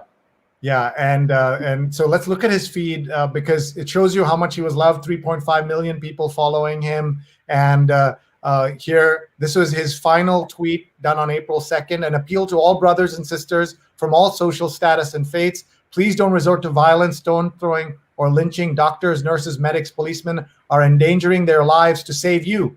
We have to win this coronavirus war together. Please, Jai Hind. What a wonderful thought and comment. And so Rishi was very, very active. Final tweet. Aseem, you've heard me say this, that I often, when I tweet, like to teach people Twitter, I say tweet as if it was every tweet is your final tweet. What if that happens? It's macabre to think that, but it focuses you, right? Like, look at this. And are you going to be a whiny, complaining person about something, or are you going to leave us with, if not, something wonderful like this, but at least something neutral is what I say. And here, Rishi, so you're going to tell us about how active he was on Twitter and how public he was. Yeah, Rishi whined and complained a lot on Twitter also. He really enjoyed Twitter. Irfan Khan also, by the way, was rather active on Twitter, but Irfan was never, and yes, he would comment, he would, talk to other people. You can pull up Irfan's account, Twitter account also. But Rishi was, he had a terrific sense of humor. Sometimes he would argue with people. Sometimes he would joke. People really enjoyed Rishi Kapoor's this new avatar as he appeared on Twitter, really. And he really used it. There are some Bollywood actors, we all can tell that they have their PR team and their managers tweeting on their behalf. They're like press release statements, basically, in 280 characters. But you could tell that Rishi was writing his own tweets. And, so, yeah, this is, of course, it's rather strange that it was such an important tweet of his, that last one. But if you go on his We have timeline, comments from- yeah, I'm I'm sure sorry? there are things in there. He was taking barbs at people. He was complaining all He the was- time, but all the time. He just couldn't give a damn about what the world thought about him. He really had this attitude like I couldn't give a damn. And even though he was only 67 years old, but he acted like this old he was a grandfather. His daughter, I think, has 2 kids or 1 kid. But he would scold people. He would. But Rishi was an interesting character. He was, very lovable, very likable, and yet he could get mad. He could get angry. So people have all sort of stories about Rishi. It's just sad he's gone, really. I mean, I miss him because. And for 67 years old, was there? Both of them had underlying conditions. Obviously, both of them were sick. Not just underlying; they had serious medical problems that were nothing to do with coronavirus. No, Rishi had leukemia. Right. Rishi had leukemia, but the care and everything was not affected by coronavirus. No. He was back in India last year in September, and we thought he was okay. There are enough videos of him going to events and parties and scolding camera people. There's one video he's just scolding some press media people because they were not letting him pass through. But that was Rishi. No, it's just his condition just deteriorated sadly. Let's look at some of the comments coming in. Zari says, I've seen the development of Rishi Kapoor as well, and sad that he passed away. He was charming in Bobby. I was young when that came out. And she says about this photograph that I shared of my parents in Fiji with Dimple Kapadia and Rishi Kapoor and Prem Chopra, the actor, the villain, who's in a lot of movies. She says that my parents look very vibrant and aware. What a great photograph, and what a great picture to have after all these years. I'm so happy we have it. Aseem, I will say that you had a collection of pictures and memorabilia that sadly got burned in a fire that we all paid attention to, of course, because of your safety and your family. But you lost some incredible notes and things. And I think at this moment, this shows us that there is, when we take photographs, some people complain, oh, you're taking a picture, why aren't you in the moment? I'm so grateful that I have this moment. And I know you lost a lot in the fire, but among the things you lost were the physical mementos and photographs, right? I had a letter from Satyajit Ray, which Shri, you kept telling me that I should just take it on eBay and just sell it off. And I would tell you that it was going to be my son's inheritance. And I actually tried to, I contacted Satyajit Ray's son indirectly through a third party. And in fact, I visited Satyajit Ray's house in January early this year and met up with his son also and talked about the letter. But they don't have a copy of it really. Oh, they didn't photocopy all. I thought they used to. I thought he used to type these letters, and I thought he would have carbon copies, and I thought he would. But just a letter to me is, Satyajit Ray had letters from Stanley Kubrick and Peter Sellers and Steve McQueen. Who's Aseem Chabbra? That letter is from the time in 1980. I was a young student at Columbia J School when I broke the big story about Spielberg, quote unquote, plagiarizing a script that Satyajit Ray had written. Now that you brought it up, we better explain what that is before Steven Spielberg sues us. So this is an accusation made by Satyajit Ray that he had written a screenplay about a little alien that comes to the Earth, and Aseem's going to pick up that story and then what happened and how that got resolved. Satyajit Ray wrote the script in the mid-60s. It was called The Alien. It was about an alien that lands in a village in Bengal and befriends a young boy. And he shared the script with Arthur C. Clarke, who was a good friend of Satyajit Ray. And Arthur C. Clarke sent Satyajit Ray with an Australian producer, I think, to Hollywood. And they had photocopied of the scripts, and they went to Columbia Pictures and a whole bunch of other Hollywood studios. And there was serious talk about it at one point because there was an American character in the film, and because it was supposed to be like a Hollywood production, so Satyajit Ray had also sort of created an American character. So there was serious talk about either Steve McQueen or Marlon Brando or Peter Sellers playing that role. So Satyajit Ray has telegrams and letters from all of those people. There was a book that came out 2 years ago, and I wrote an essay in that about the book. So that was in the 60s, and then that film didn't get made, and Satyajit left those photocopies of his script everywhere. And in 1982, 1981, 82, 82, Spielberg made E.T. And Arthur C. Clarke saw E.T. in London. It hadn't come to India. Satyajit Ray was busy with some other film. And Arthur C. Clarke called Satyajit Ray and said, look, there are a lot of similarities between E.T. and your script. But it's not like it's a complete case of plagiarism, because there's a lot of differences also. So you cannot accuse him of totally lifting it. But there are up the phone and talk to Spielberg. And I was just a young student at Columbia JS School in '83 when I happened to see this little piece of news in India Today magazine, and I took that as a class assignment for Columbia News Services, because I had to graduate. But I didn't realize that it would become such a huge story, because it exploded at the time when E.T. was running for the neck to neck for Oscars with Gandhi, and LA Times did lots of follow-up stories, and Philadelphia Inquirer. And so what was the upshot of that? What happened?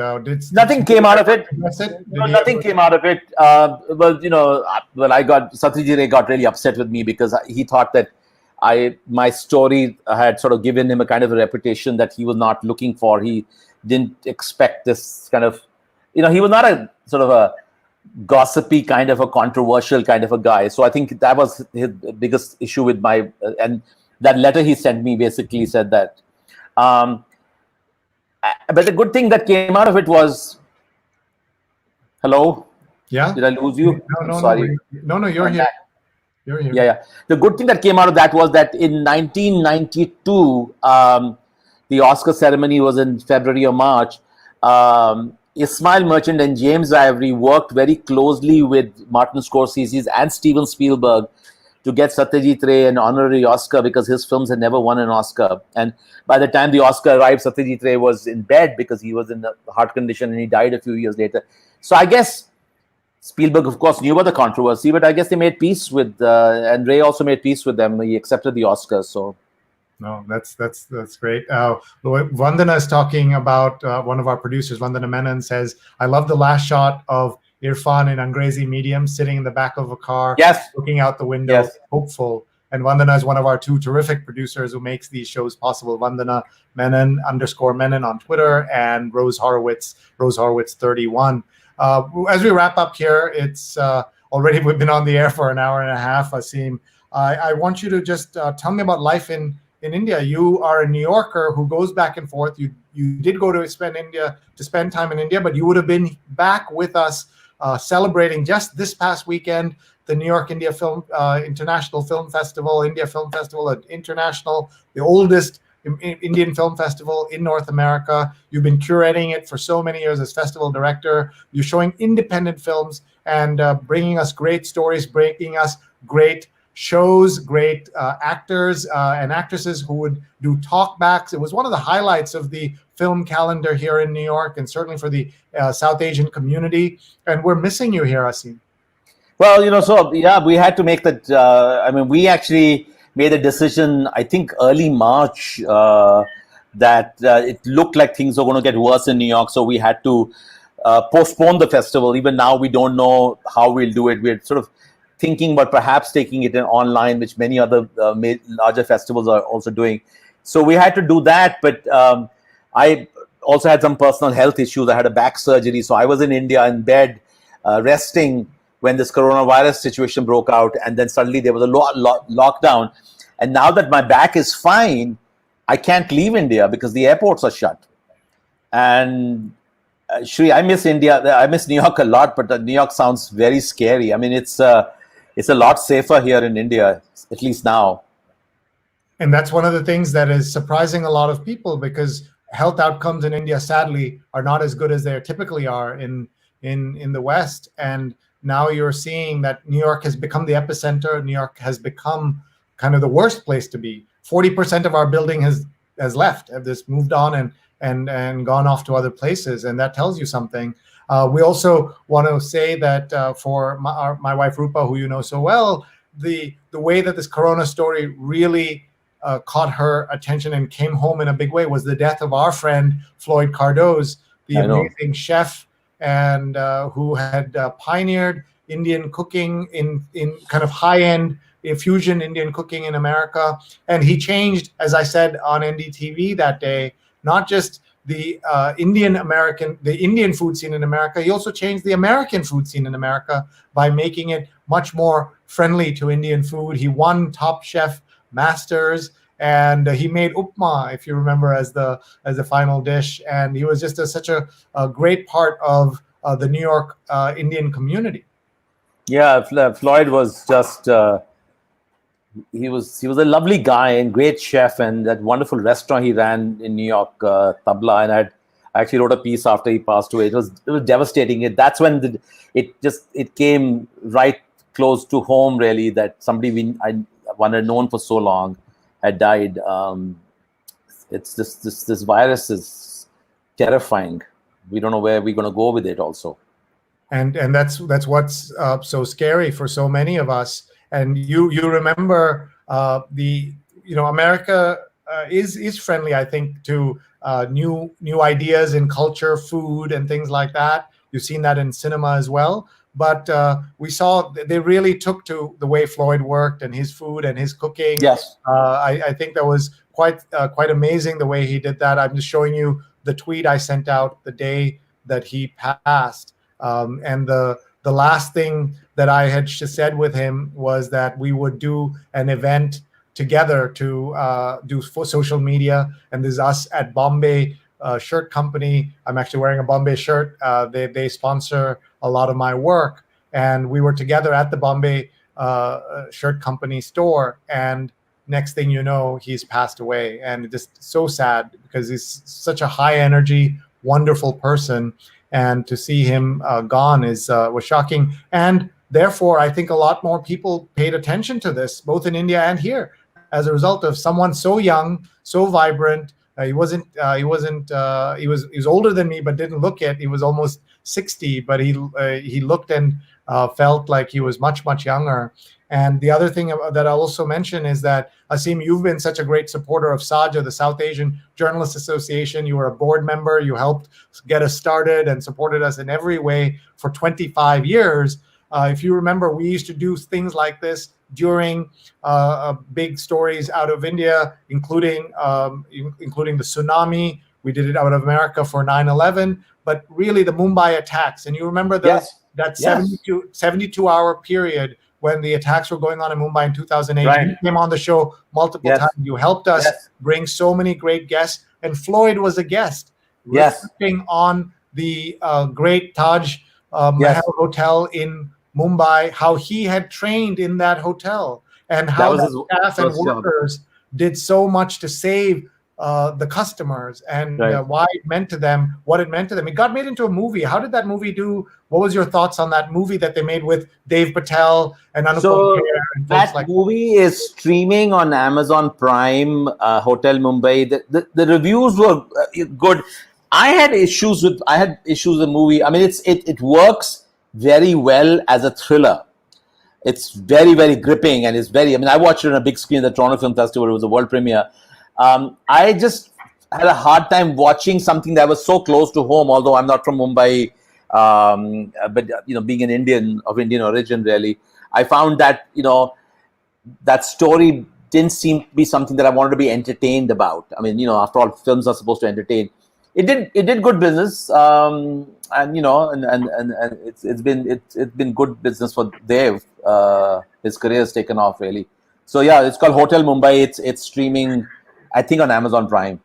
And let's tie this all together, because Dave Patel became famous because of Slumdog Millionaire, and in Slumdog Millionaire was the great Irfan Khan, who had a small but pivotal role, again, as you said, tying things together, sort of like in the in Life of Pi.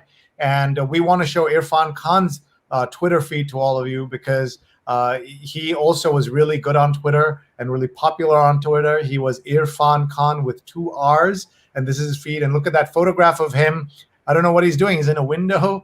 It's a photograph from the hospital in London. He took some picture. So he was through 2018, while he was in London. Every so often he would tweet, or there would be some news from him, and therefore we had a lot of hope that he was getting better. A lot of his friends met him. By the way, just below that, the first tweet that you'll see, just if you go up, is a statement from his wife Sutapa and his two sons Babil and Arya. That statement will just make you weep. It's just so beautiful. So we thought Irfan was getting.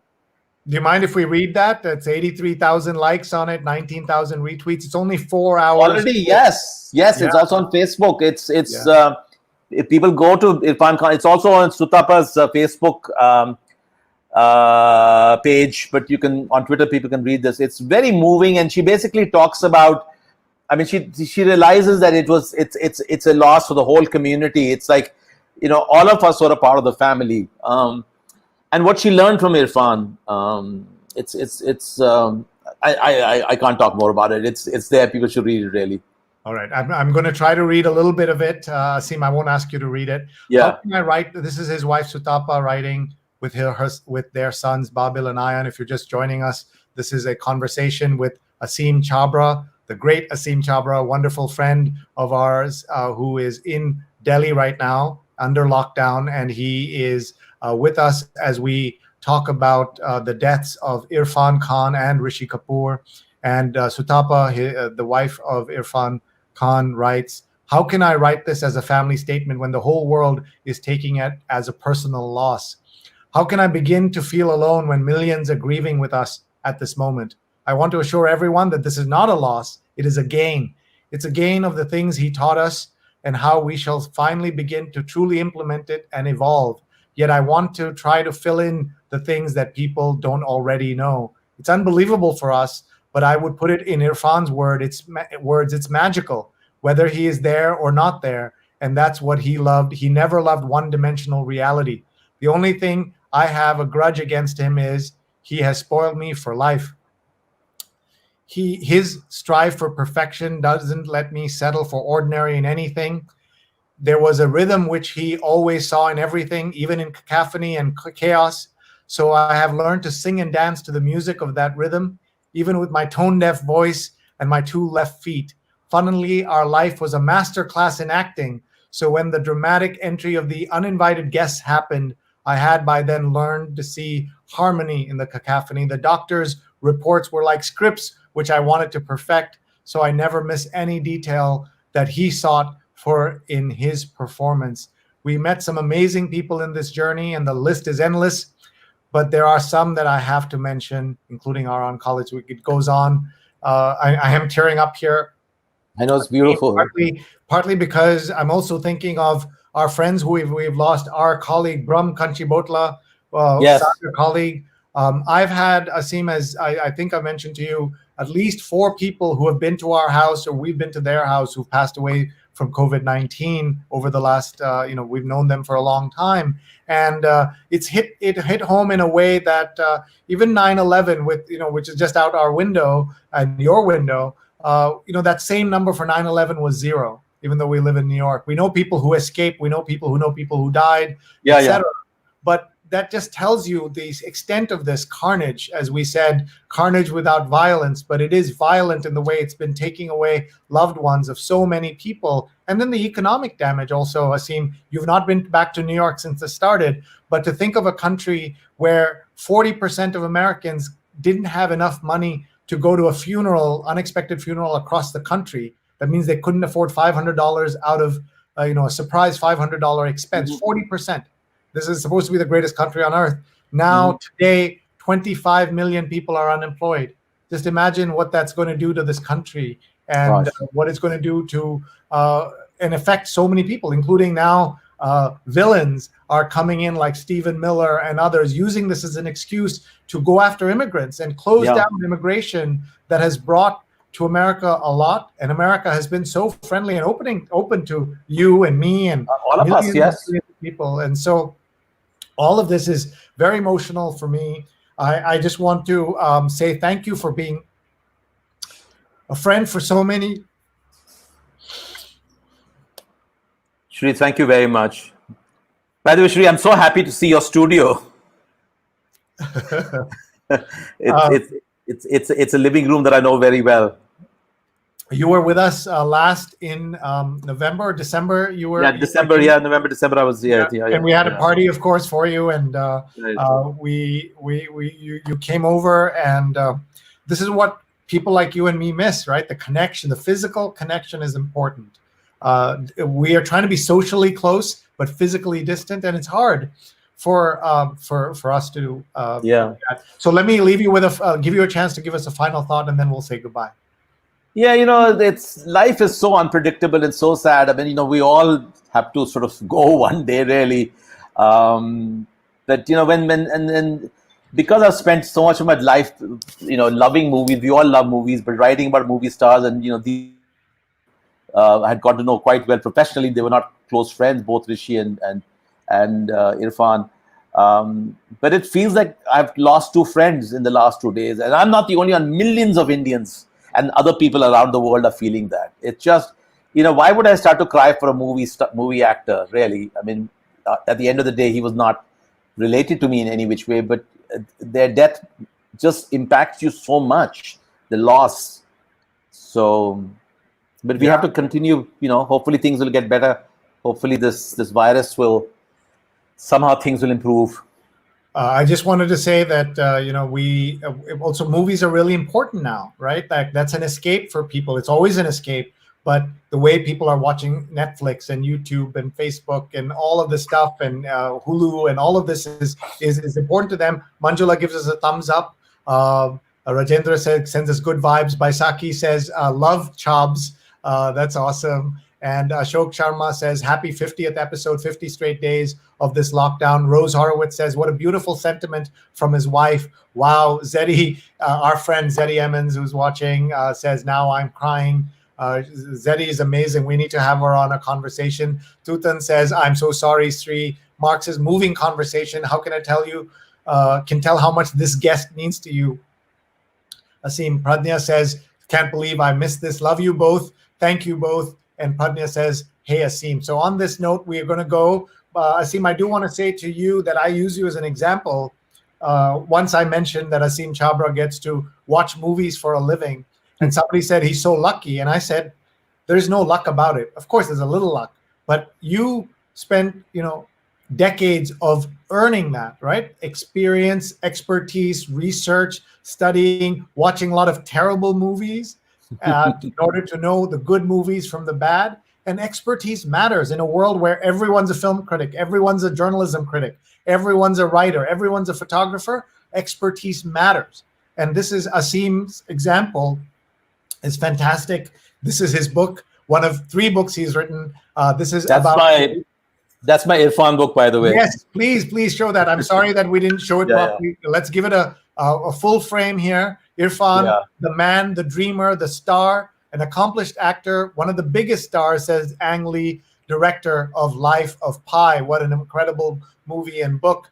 And thank you so much for watching and being with us, everybody. Lovely chat, gentlemen, says Baisakhi. Manjula gives us a thumbs up, and Zari says hello. And Jonathan says good memorial and more. Once more, thank you. And Zari is crying. And Rachel says, I too have tears in my eyes. Rachel Cooper, Zeddy Emmons. These are folks, Aseem, that we should acknowledge who are non-Indians who help put India on the cultural map of New York by programming, by seeking out and programming Indian things at Asia Society, World Music Institute, 1,000 different places that made a difference so that Americans who are very insular, very uneducated about parts of the world, so many Americans are, they helped change that. And we're so blessed the way that they embraced India and made a difference in connecting. You talked about Martin Scorsese helping Satyajit Ray get an Oscar, an honorary Oscar. That tells you everything we need to know about this. Pooja says, thank you both and the guests who have joined before. Let's hope for a good time. Thank you so much, Pooja. I have some housekeeping to do, Aseem. I will let you go.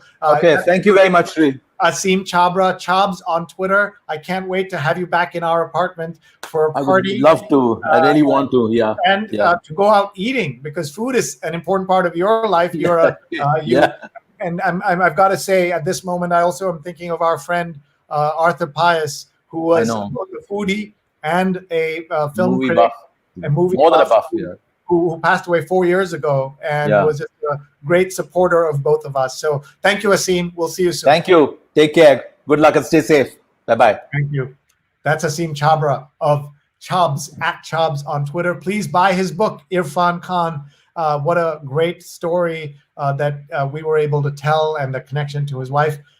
It's almost 2 hours since we went on the air. We first were talking to these journalists. I'm just going to show you once again the journalists we talked to. If you go back, you can watch the entire story of these journalists. Very senior, very interesting publications, independent publications, and we were able to get them to be with us. We're so grateful. And then Aseem Chabbra joined us at the end to talk about the deaths of Irfan Khan and Rishi Kapoor. I also had a chance to show you this photograph, which I love, of my parents in Fiji with Rishi Kapoor and Dimple Kapadia and Prem Chopra and the Deputy Prime Minister of Fiji all in one photograph. Thank you so much for being here, for being a great supporter of what we're doing. I'm Sri on Twitter and @SriNet on YouTube. Please subscribe to my YouTube channel. We have a second show today because it's 50 days of live shows, the 50th day, and we're going to have an open mic, an open camera, and we're going to get people like Jonathan Borstein, who's been watching us, Pradnya Haldipur, Renee Edelman, all of these folks who support us, and my two awesome producers, Vandana Menon and Rose Horowitz. We're all going to be together. We're going to hear from you. So please join us 9 p.m. Eastern time, 9 p.m. Eastern, 6:30 a.m. in India. Please join us today. That's 6:30 a.m. on Saturday, Friday, 5 p.m., 9 p.m. Today. We would love to have you join us. We want to thank our sponsors, Muckrack Academy, a free, on-demand, 2-hour course and certification on fundamentals of media relations. Why not sign up right now? Take a look. Tell your friends, mrac.co/media, mrac.co/media. We'd love to have you sign up. And also our great gratitude to Pajama Program. For every $10 donation made, Pajama Program will donate a new pair of pajamas and a book to support a child of an essential worker. This ad was made possible by an anonymous donor who paid for this ad. Please go to bit.ly/pajama1, bit.ly/pajama1. Maybe you have some kind of organization you would like to support. Please sponsor us. Sri@sri.net. Email me, sri@sri.net. We are thrilled and honored to be on Scroll.in on the Twitter, Facebook, and YouTube accounts. What an honor for us. And thank you for your support. 50 straight days. Please email me. Maybe you'd like to sponsor us. Maybe you'd like to give a shout out to someone in your life or an organization that you support. We'll get that in front of thousands of people who watch us every day. I'm just so grateful to everybody for being here. Sri@sri.net is my email, @Sri on Twitter. Thank you very much, everybody, and we'll see you soon. Please be in touch. Please